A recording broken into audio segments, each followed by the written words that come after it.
5-րդ ալիքի ուղիղ եթերում օրագիրն է, բարև ձեզ։ Փաստաբան Արա Զոհրաբյանը Newsam-ի հետ զրույցում տեղեկացրել է, որ քննչական կոմիտեին կանչել Արագածոտնի թեմի 8 հոգևորականի, տարբեր օրերի, տարբեր ժամերի, օրինակ այսօր ժամը 10-ին, նաև 14:00-ին։ Նրանց կանչել են Նաթան Սրբազանին առնչվող ձայնագրության հետ կապված քրեական վարույթի շրջանակում։ Այս պահին նրանք վկայի կարգավիճակով են, տեղեկացրել է Զոհրաբյանը։ Փաստաբանը նշել է, որ քննչական կոմիտեին կանչվել ոչ միայն քահանաներ եւ հոգևորականներ Արագածոտնի թեմից, այլև Մայր Աթոռի բարձրաստիճան հոգևորականներ։ Վրաստանում Ադրբեջանի հետ սահմանի մոտ Սիղնաղիի մոտակայքում վթարված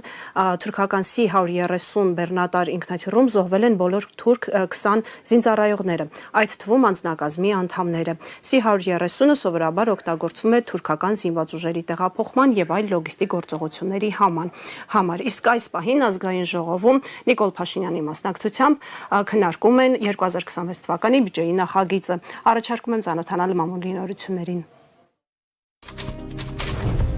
Ժողովրդի տեղեկություններով քննչական կոմիտեում հայ առաքելական եկեղեցու հոգևորականների առնչությամբ նոր քրեական գործ է հարուցվել։ Այսօր վաղ առավոտյան ՀՀ քննչական կոմիտեին կանչել Արագածոտնի թեմի մի քանի հոգևորականների հարցաքննության։ Իրավապահ համակարգից թերթին հայտնի է դարձել, որ հոգևորականներին հորդորել են ժամը 10-ին լինել քննչական կոմիտեում ու հարուցված նոր քրեական վարույթով կոնկրետ հարցերի պատասխանել։ Ասել է, թե այսօր վաղ առավոտյան Արագածոտնի թեմի մի քանի հոգևորական կոմիտեում պետք է լինեն։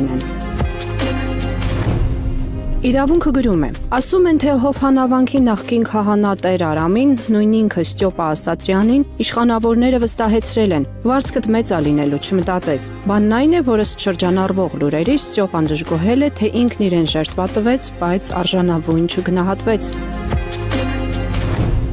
Հրապարակը գրում է. Փաշինյանը շատ դժգոհ է մնացել Նարեկ Կարապետյանի Թաքեր Կարլսոնին տված հարցազրույցի հետևանքներից։ Հիշեցնենք, 3 թերթը տեղեկացրել էր, որ Թրամփ կրտսերը չեղարկել են նոյեմբերի 12-ին Հայաստան այցը, եւ չի բացառվում, որ այդ հարցազրույցն է դեռ խաղացել։ Եկեղեցու դեմ հետապնդումների մասին տեղեկությունները նրան հետ են պահել Հայաստան այցելելու մտքից։ Փաշինյանը կարծում է, որ այդ հարցազրույցից հետո իր մասին բացասական տպավորություն է ստեղծվել ԱՄՆ-ում։ Ուստի Նազելի Բաղդասարյանին եւ Արարատ Միրզոյանին հանձնարարել է ռևանշ հարցազրույց կազմակերպել Time ամսագրի հայտնի լրագրող Սայմոն Շուստերի հետ։ Ավելին, նա հույս ունի հայտնվել ամերիկյան Time ամսագրի վարկածով տարվա մարտկոչման հավակնորդների ցուցակում։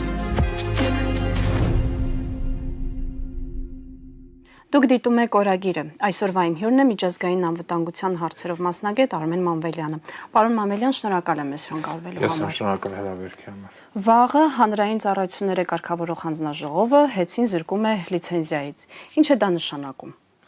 Պաշտոնապես իրանք դեռ քննարկելու են այդ զրկելու հարցը, բայց դա պարզ է, որ հիմնական խնդիրը դրված է զրկելու, այսինքն իշխանությունները վերևից հրամանը իջացրել են, այնք է կատարում են։ Նայեք, սա ավելի շատ իրավական գործառույթ է, քան սա էներգետիկ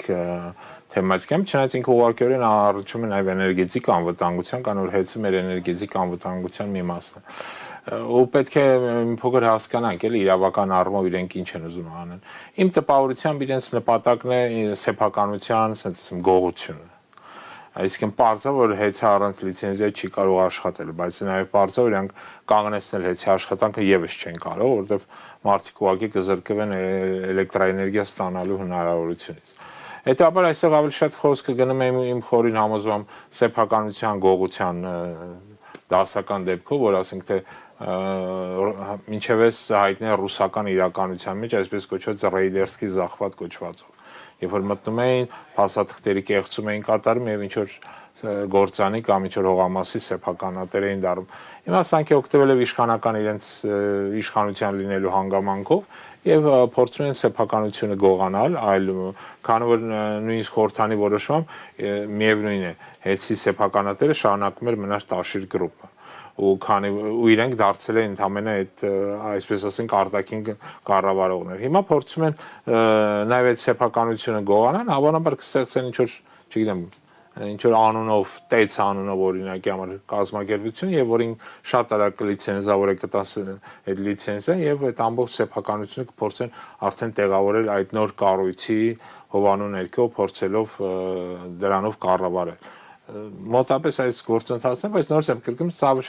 իրավական բնագավառից է, բայց ինքը նաև կունենա որոշակի անվտանգային խնդիրներ, առաջին հերթին էներգետիկ անվտանգություն։ Ինչպիսի խնդիրներ No, օրինակ։ առաջին հերթին նայեք, եթե մարդիկ ուշադիր են, այսինքն այդ մասին շատերն են խոսում, արդեն այսօր երևում է հետի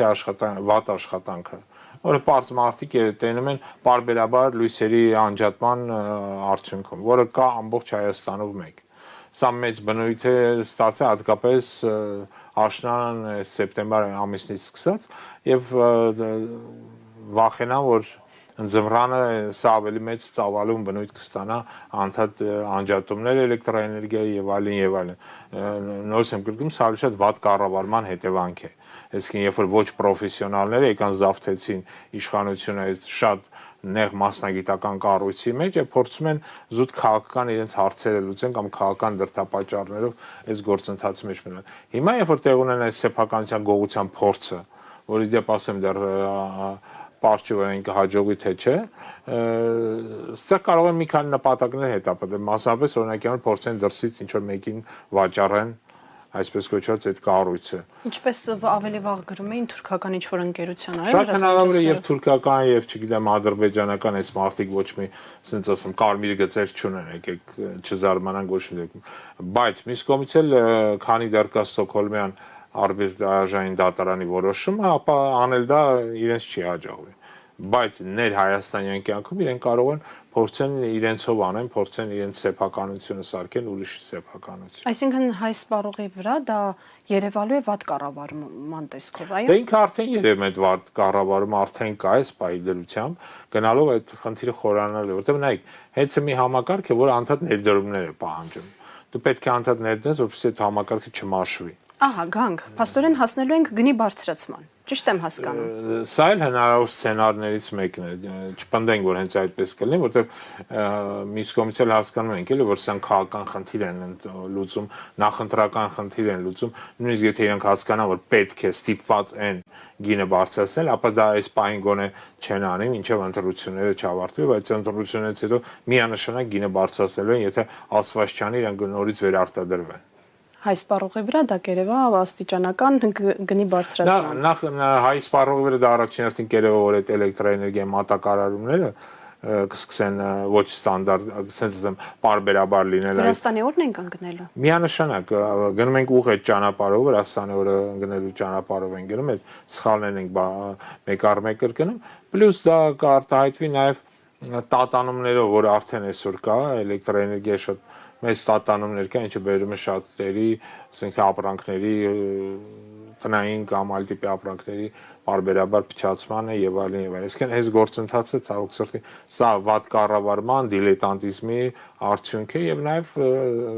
քողարկված, ասեմ, քաղաքական շարժառիթներով էլ հետեւյալ։ Այսինքն հատկապես մեծ շինություններում աշխատող կազմակերպությունները պետք է սեփական գեներատոր ունենալ մասին մտածեն։ Ոչ միայն մեծ շինություններ, ես խորհուրդ կտամ նաեւ ուղղակի ամեն մեկ իր բնակարանում ունենա գոնե փոքր հատուկ կարգավորիչներ, որոնք իդեպ վաճառվում են, ես չեմ զարմանա, որ պարզվեն իրենք վաճառում են դա։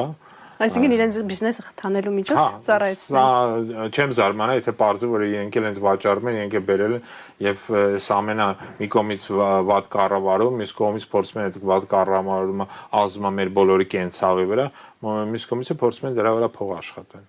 Մտահոգիչ իրավիճակ ունենք ոչ միայն հեծի մասով, այլև ատոմակայանի աշխատանքի մասով, հաշվի առնելով Թուրքիայի եւ Ադրբեջանի սինխրոն աշխատանքը ատոմակայանի դեմ, պահանջները, որ փակեն, որ դա անվտանգության մեծ մարտահրավեր է եւ այլն, չնայած ՄԱԳԱՏԷ-ի ղեկավարը պարբերաբար ասում է, որ Հայաստանի Հանրապետությունում գործող մեծամորի ատոմակայանի անվտանգության չափանիշները համապատասխանում են միջազգային ստանդարտներին։ Ատոմակայանի մասով ինչ զարգացումներ ունենք։ Փաշինյանն ասում էր, որ մոդուլային ատոմակայան կառուցելու տեսակետն են դիտարկում եւ ԱՄՆ-ի իշխանությունների հետ բանակցություններ են վարում, բայց արդյոք իշխանություններն են ԱՄՆ-ում ատոմակայան կառուցում, թե մասնավոր կազմակերպությունները, պարոն Մամելյան։ Այստեղ կա բավական մեծ աղմուկ է թեմայի շուրջ, որը մի քանի մասից է բաղկացած։ Առաջինը դա Են ձեր ասած Թուրքիայի եւ Ադրբեջանի պահանջն է փակել մեծամորի ատոմակայան, ինչը շատ վտանգավոր է Հայաստանի համար։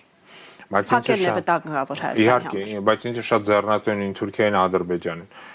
Հաջորդ վտանգը որ կա, սա այն է, որ գործող քաղաքական ռեժիմը պարբերաբար կատարում են բոլոր պահանջները, որ դրվում է Բաքվից եւ Անկարայից։ Հետևաբար սա նշանակում է, որ այդ փակելու խնդիրը իսկապես այս պահին ինքը մտնել է արդեն քաղաքական օրակարգ կարելի ասել կամ գոնե սեղանն է դրած միանշանակ եւ վաղ թե ուշ սրանք կգնան դրան քողարկելով անը իբր թե մենք մոդուլային են կառուցում, չգիտեմ, սա ենք անում շատ դեպքերում չհասկանալով ինչ ասել այդ մոդուլային կայաններ եւ այլն, այսինքն սա ինչ որ բառախաղի նման բան է դարձել։ Այլ հարց է, մեզ դա պետք է թե պետք չի սա այլ ոնց ասած նեղ մասնագիտական քննարկման հարց է, բայց հստակ է, որ ատոմակայանի փակումը գումարած հեծի այս գողությունը, որ կատարում է, սա բերելու է Հայաստանի էներգետիկ համակարգի խորքային կախվածությանը արտաքին ներդրողներից, արտաքին ներմուծողներից կներեք։ Ավելի պարզ որ ասենք, որ մեր հեռուստադիտողները հասկանան, ինչպես է դա դրսևորվելու։ Դա առաջին հերթին հավանաբար իրանք փորձեն ներմուծումներ իրականացնել, դրա մասին պարբերաբան խոսում են, ասենք թե մեծ թշնամի պետություններից։ Օրինակ Ադրբեջանից արդեն խոսում են գազ գնելու մասին։ Հավանականությամբ։ Որը իդեպ ասեմ, բավական անլուրջ խոսակցություն է, քանի որ մի քանի պատճառներով առաջին հերթին Ադրբեջանը ունի այդ քանակի գազ, որպեսզի բոլորին մատակարարի։ Ադրբեջանը ունի մեծ պարտավորություններ Թուրքիա եւ Եվրամիության առաջ, որոնց հետ ունի կնքված պայմանագրեր, եւ առաջիկա 1-2 տարիների ընթացքում ինքը պետք է ըստ այդ պահանջների, այդ պայմանագրերի մոտավորապես կրկնակի ավելացի գազի արտանումը դեպի Եվրոպա, ինչը արդեն այսօր երևում է, որ ինքը չի կարողանա անել։ Ու ստիպված օգտվում է ռուսական գազից։ Հա, եւ ստիպված ելնելով ռուսներից գազ ներմուծել։ Այսինքն խոսել Ադրբեջանից գազի կամ առավելևս էլեկտրաէներգիայի ներմուծման մասին շատ անլուրջ է։ Բայց այս մարդիկ իրենց PR-ի համար դա են անում, ցույց տալով որ իբր թե խաղաղության են գնում իրականում, երբ որ տեսնում ենք, որ Ադրբեջանը պարբերաբար եւ ամենօրյա ռեժիմով սպառնալիքներ է տեղում Հայաստանի հասցե։ Պարոն Մանվելյան, ինչ տեղի կունենա, եթե Հայաստանում գործող ատոմակայանը փակեն։ Չէ, դա միանշանակ կբերի աղետի, դա ոչ միայն էներգետիկ, ասենց ասեմ, խորքային ճգնաժամ, սա կբերի նաեւ ճգնաժամի ընդհանուր ամբողջ տնտեսական ու նաեւ գազի քաղաքական համակարգի վրա։ Դա նաեւ կբերի կենցաղային, ասենց ասեմ, կատաստրոֆայի։ Մարդիկ ուղղակի չեն ունենա էլեկտրաէներգիա։ Փոխհատուցել այդ ամենը դրսից ներմուծումներից չի ստացվի շատ արագ ձևով։ Հետևաբար ատոմակայանը իսկապես գերկարևոր ուղղություն է Հայաստանի ոչ միայն ընդհանուր էներգետիկ անվտանգության մեջ, այլ ընդհանրապես Հայաստանի ազգային անվտանգության համակարգում։ Այսինքն մեր կյանքը հետ կվերադառնա 90-ականներ, թե ավելի վատ։ Չէ, միանշանակ ավելի վատ կլինի, որտեղ մենք եթե 90-ականներին գոնե ինչ-որ ձևով կարողանում ենք մենք մեր միջոցներով ապրել, հիմա սրանք հայտնվում են Ադրբեջանի եւ Թուրքիայի կախվածության մեջ։ Նայեք, սա նման է ոնց որ այն պատմությանը, իբր թե իրանք Ադրբեջանով ծորեն են բերում եւ այլն եւ հպարտանում են դրանով։ Եկեք հիշենք, էլի ժամանակին Հայաստանը ծորենի մեծ մասը ստանում էր Արցախից։ Մինչև այս մարդիկ Արցախը ծախեցին Ադրբեջանին։ Եվ սա ինչ էր հանգեցել։ Նրան էր հանգեցել, որ մենք ծորերի միայն մի փոքր խմբականակի էին ներմուծում Ռուսաստանից։ Հիմա մենք կախվածության մեջ ենք այդ այսպես թեթև ձեռքով եւ ռուսական ծորենից, եւ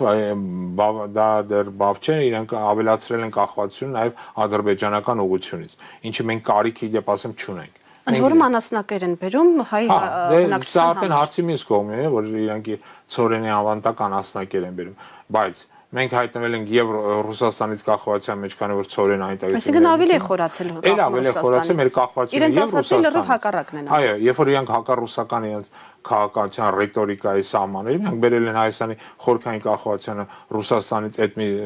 ճանաչ այլ տարբերակների դեպքում ես կարող եմ ցույց տալ, որ իրանք էլ ավելի են մեծացրել մեր տնտեսական կախվածությունը Ռուսաստանից իրենց իշխանության տարիներին,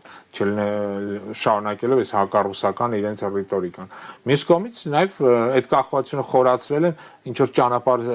բերելով դա Ադրբեջանի տարածքում, որը էլի խնդիրներ է ստեղծում, այդ թվում նաև անվտանգային, դա էլ նկատի ունենանք, էլի, որտեղ ոչը չի կարող հստակ երաշխավորել, թե ծորենի հետ ճանապարհին Ադրբեջանով անցնելուց ինչ տեղի կունենա։ Այսինքն կարող են որոշակի նյութեր ավելացնել, ճիշտ եմ հասկանում։ Ամեն հնարավոր է, մանավանդ Ադրբեջանի դեպքում դեռ նույնիսկ խորհրդային միության տարիներին, որ այնտեղով ապրանք էր անցնում, այդ ապրանքները որպես կանոն այդ գնացները ամբողջությամբ Հայաստան չէին ասում, այն ասում են ջարդված, փշրված, լավագույն դեպքում։ Ընդ որում սովետական միության ժամանակ, երբ որ Մոսկվան խստորեն հսկում էր կամ զսպում էր Ադրբեջանում այդ եւ այս պայմաններում նույնիսկ Ադրբեջանով փորձում էին հայկական ապրանքներ քիչ բերել։ Բայց հիմնականում փորձում էին բերել Վրաստանով, այն ժամանակ դեռ կար աբխազական երկաթուղին եւ աբխազական երկաթուղ։ Բայց նորից եմ կրկնում, իրենց քաղաքականության արդյունքով մենք տենում ենք ծորենի հարցով եւ այլ ապրանքների հարցով հայտնվել ենք խորքային կախվածության մեջ եւ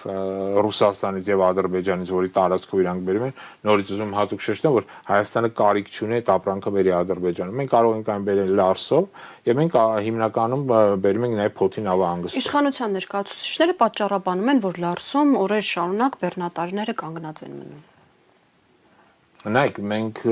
ունենք Փոթի ուղղությունը եւս, որի մասին իրենք չգիտես ինչու լռում են։ Նաև մեր ապրանքների մի հսկայական խմբականը գալիս է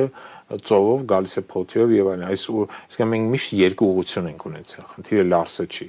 Խնդիրը հենց վատ աշխատանքները մեր վրացի գործընկերների հետ սայլ շեշտենք, էլի, որտեղ մենք տեսնում ենք, որ Վրաստանը պարբերաբար փակում է Հայաստանից գնացող եւ դեպի Հայաստան եկող ապրանքները։ Իսկ մեր գործող իշխանությունները տարբեր հարթակներում հակավրացական սաղ միջազգային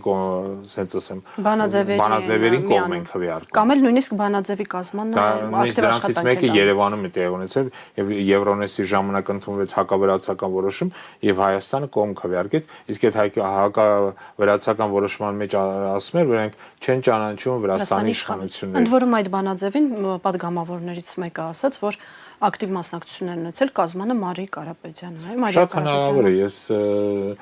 իդեպ վրացական կողմն էլ արձագանքել է, բայց եթե Ձեր վարչապետը գալիս է մեզ մոտ, այո, չեմ հանդիպում է ոչ օրինական իշխանություն հետ, այսինքն այս մարդիկ չունեն սկզբունքներ, բացի Ադրբեջանից ու Թուրքիայից ծառայելուց։ Պարոն Մանվելյան, երբ որ խոսում էիք Հայաստանի էներգետիկ անվտանգության եւ ընդհանուր անվտանգության մասին, տպավորություն է ստեղծում մի տեսակ հետաքրքիր համեմատություն է գնում Արցախի հետ։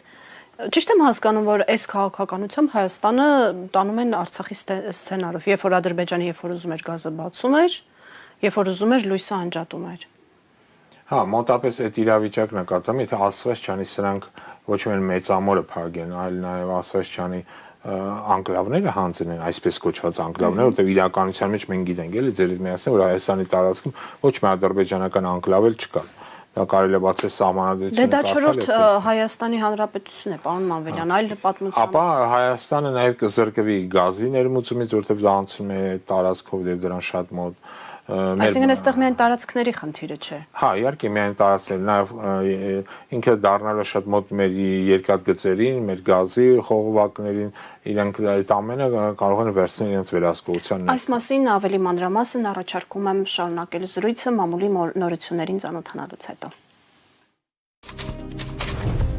Ժողովուրդը գրում է. 3 ՀՀ-ում հավատարմագրված Եվրամիության անդամ երկրների դիվանագիտական ներկայացուցիչները հանդիպել են ՀՀ 4 բարձրաստիճան պաշտոնյաների հետ։ Հարց է առաջանում, ինչու էր անհրաժեշտ, որ նույն մարդկանց ասելիքը նույն օրը հնչեր 4 տարբեր հանդիպումներում։ ՀՀ վարչապետ Նիկոլ Փաշինյանը հանդիպեց դեսպաններին։ Կառավարության կայքում, սակայն այս մասին տեղեկություն չկար։ Իսկ վարչապետի Facebook-յան էջում միայն ռիլ էր հրապարակված, որին կից տեղեկություն չկար հանդիպման բովանդակության վերաբերյալ։ Այժմ նախագահ Ալեն Սիմոնյանը ազգային ժողովում ընդունեց նույն դեսպաններին։ Առանձին հանդիպմամբ ԵՄ նույն դեսպաններին խորհրդարանում ընդունեց նաև ԱԺ փոխոսնակ Ռուբեն Ռուբինյանը, իսկ ՀՀ արտգործնախարարությունում ՀՀ ԱԳ նախարարի տեղակալ Վահան Կոստանյանը։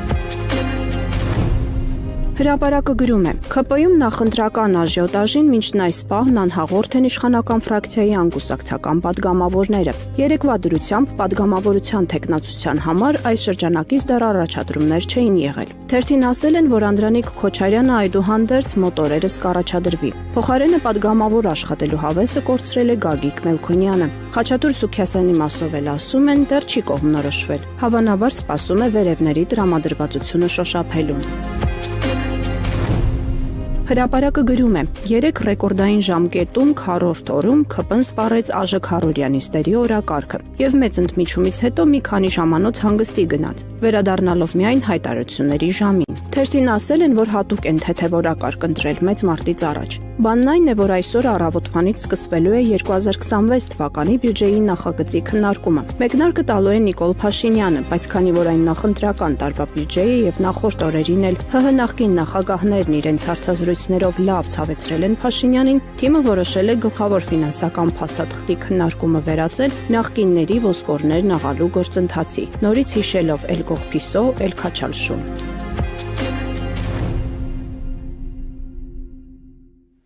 Օրագիրը շարունակում է իր աշխատանքը։ Պարոն Մանվելյան, երբ որ ասում ենք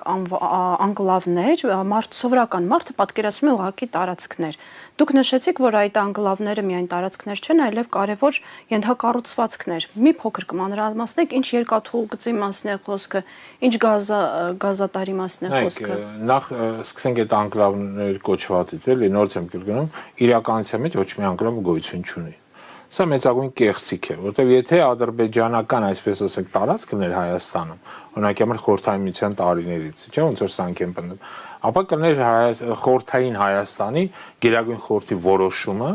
ինչ որ տարածք Ադրբեջանին հանձնելու մասին։ Եթե այդպիսի որոշում չկա, ուրեմն այդ տարածքները հայկական են։ Ինչի՞ են շփոթում, ես մի փոքր սրավարական կառնեմ, որտեղ ժամանակին տեղի ունեցել ընդհանրապես վարչատարածքային տարածքների փոխանակում, ասենք գյուղատնտեսական զուտ աշխատանքների համար։ Երբ որ թույլ են տվել ադրբեջանցիները, չգիտեմ, հենց ոչխարները բերեն ինչ որ տարածքների մարածածն են։ Եվ այդ վարչատարածքային փոփոխությունը այսօր փորձում են մեր վզին փաթաթեն, որ իբրև թե կան անկլավներ։ Նորից եմ կրկնում, Հայաստանի տարածքում ոչ մի անկլավ չկա, եւ այսօրվա գործող սահմանադրությամբ, եւ խորհրդային սովետական սոցիալիստական Հայաստանի Հանրապետության ըստ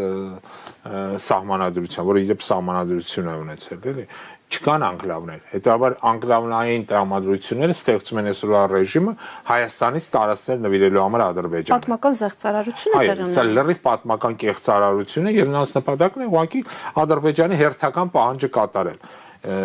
Եվ բայց սա նաև ինչ դուք ճիշտ նկատեցիք, նաև ունի որոշակի էլ ավելի մեծ վտանգներ, որովհետեւ նախ եթե դուք այդ տարածքներին նայեք իրենք խորանում են Հայաստանի տարածքի մեջ, բավական լուրջ, Իջևանից գնում են կանգնում են որ շատ հեռու եւ Ալավերդին, որը խորքում էր գտնվում,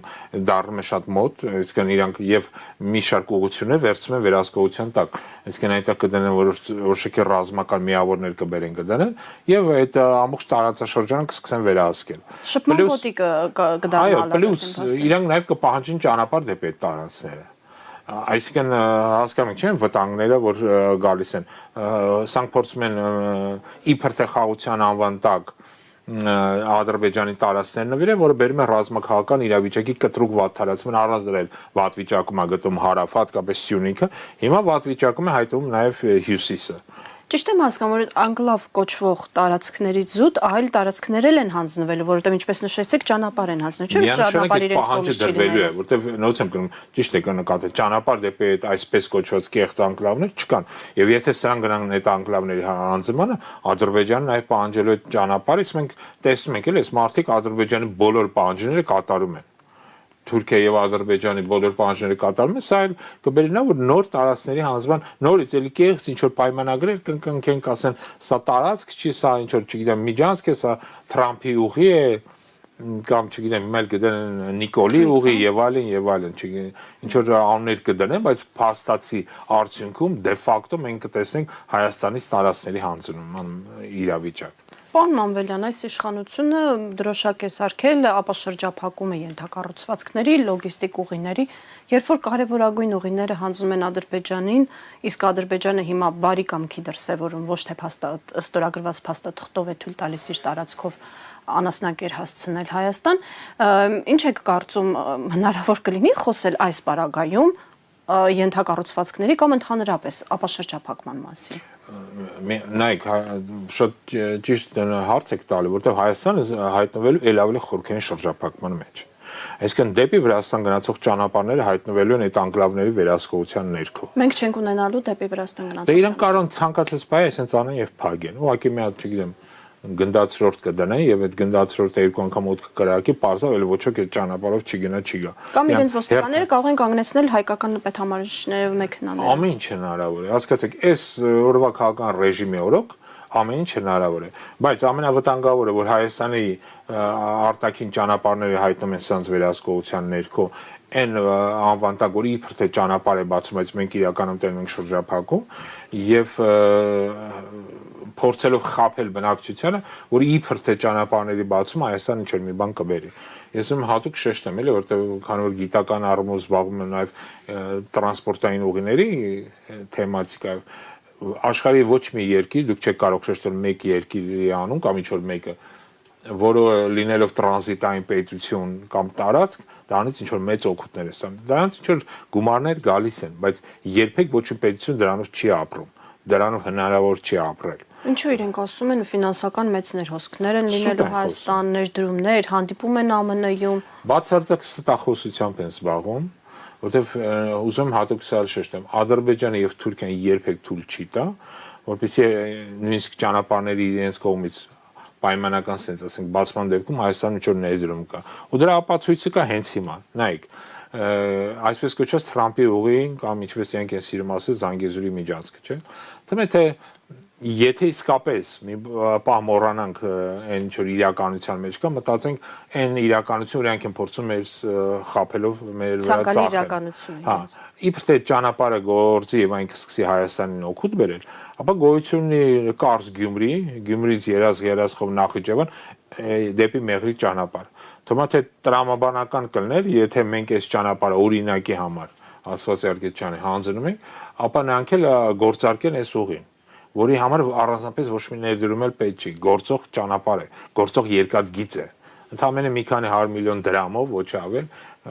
իրենք կարող են գործարկել այդ ուղին, բայց դրա փոխարեն իրենք այս պայն 3 միլիարդ դոլար փող են ծախսում եւ կառուցում են Կարս Իգդիրից Նախիջևան ճանապարհ։ Հայաստանը շրջանցում։ Այո, Հայաստանը շրջանցում։ Այսինքն այսպես կոչված Թրամփի ուղին եւ իրենց այսպես կոչված ճանապարհների բացման քաղաքականություն բերևելու առաջին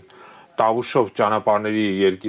եւ երկաթուղու աշխատանքի պրոբլեմատիկան եւ հնարավոր է նաեւ փակմանը մեկ, երկրորդը արդեն այս պահին գնում է հենց հիմա գնում է Կարսից դեպի Նախիջևան Հայաստանը շրջանցող ուղու կառուցումը, ինչը նշանակում է, որ եթե ասված չունի Թրամփի ուղի կամ Զանգեզուրի միջանցքի իրականություն դառնա, ապա Հայաստանի շրջափակում ել ավելի կխորանա։ Այսինքն իրենց համար Զանգեզուրի միջանցքը որևէ լոգիստիկ նշանակություն չունի իրականում։ Բացարձակ Հայաստանի համար ոչ մի նշանակություն Նաև Ադրբեջանի համար ոնց հասկանում։ Առանձնապես Ադրբեջանի համար էլ չունի, բայց իրեն սա պետք է Հայաստանի տարածք ներխուժելու համար։ Հայաստանի տարածք օրինական կերպով, ասենք ասենք ճակերտավոր միջազգային պայմանագրերի հիման վրա եւ գործող քաղաքական ռեժիմի դավաճանական քաղաքականության հիման վրա Հայաստանի տարածք ներխուժելու համար։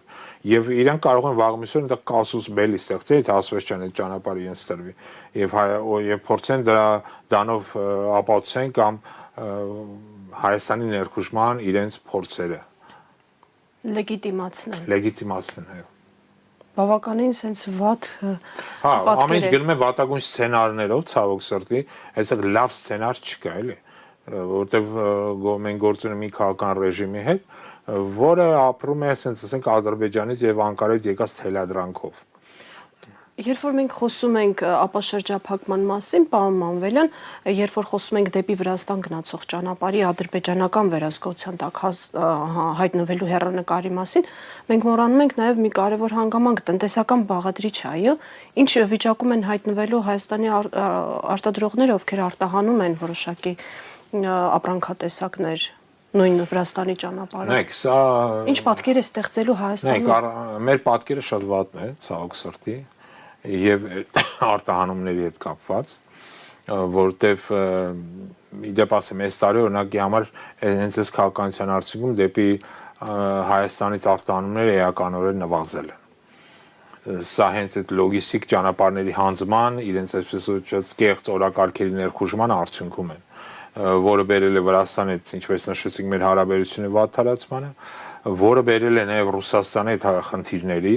եւ իսկ Ռուսաստանը Հայաստանից արտանվող ապրանքների պատրաստի ապրանքների հիմնական սպառողի շուկան է։ 70%-ը մոտ, այո։ Այո, իսկ ԵԱՏՄ շուկան ընդհանրապես ամենամեծն է։ Հետևաբար այս ամենը բերելու է նաև միջին վիճակագրական, ասած ասեմ, հայ բիզնեսմենի իրավիճակի վատացմանը, որտեղ ինքը արդեն ապրանքների արտահանման այսօր արդեն խնդիրներ ունի, բայց վաղ միսօր այդ խնդիրները միայն էլ ավելի են վատանալու։ Այսինքն նաև աշխատատեղերի կրճատման է հանգեցնելու։ Սա հատկապես հարվածել է գյուղատնտեսական արտադրողների։ Սա եմ ուզում հատկապես շեշտեմ գյուղի բնակիչներին, որ արդեն իրենք այսօր խնդիր ունեն իրենց ապրանքների արտահանման ու